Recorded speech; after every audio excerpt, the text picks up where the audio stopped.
2026 football বিশ্বকাপের ফাইনালে আগামী ইংরাজি 19 তারিখ রবিবার রাত 1টায় মুখোমুখি হতে চলেছে বিশ্ব চ্যাম্পিয়ন আর্জেন্টিনা এবং বিশ্ব চ্যাম্পিয়ন স্পেন। পৃথিবীর কোটি কোটি ফুটবল প্রেমীর হৃদস্পন্দন যেন এই মুহূর্তে থেমে গেছে। একদিকে বিশ্ব চ্যাম্পিয়ন আর্জেন্টিনা, অন্যদিকে দুর্দান্ত স্পেন। এই মহারণকে ঘিরে বিস্ফোরক ভবিষ্যৎবাণী করলেন ইংল্যান্ডের সাবেক কিংবদন্তি স্ট্রাইকার ওয়েন রুনি।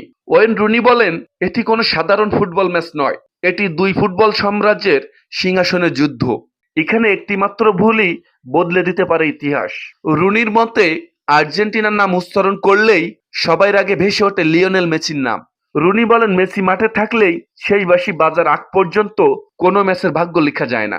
তার জাদুকরী ড্রিবলিং, নিখুঁত পাস, অবিশ্বাস্য ম্যাচের রিডিং এবং মুহূর্তেই গোল বানিয়ে দেওয়ার ক্ষমতা প্রতিপক্ষের জন্য এক দুঃস্বপ্ন।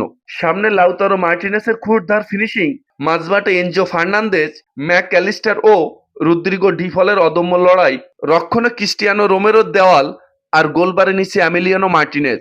সবকিছু মিলিয়ে আর্জেন্টিনা যেন এক অপ্রতিরোধ্য ফুটবল ঝড়।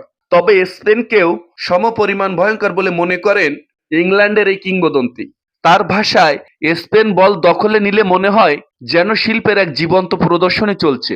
মাঝমাঠে অসাধারণ নিয়ন্ত্রণ, রক্ষণভাগের ইস্পাত কঠিন শৃঙ্খলা এবং লামিন ইয়ামাল ও নিকো উইলিয়ামসদের বিস্ফোরক গতি মুহূর্তে যেকোনো প্রতিপক্ষকে ছিন্ন ভিন্ন করে দিতে পারে।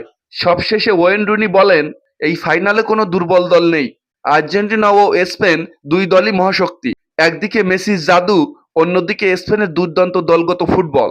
যে দল হৃদয়, সাহস আর সিনারির লড়াইয়ে শেষ পর্যন্ত টিকে থাকবে, বিশ্বকাপের সোনালী রঙের ট্রফি উঠবে তাদেরই হাতে। ফুটবল বিশ্ব হয়তো দেখবে ইতিহাসের অন্যতম সেরা একটি ফাইনাল। সফিরো ভিউয়ার্স, ভিডিওটি এ পর্যন্তই। ভালো থাকবেন, ধন্যবাদ।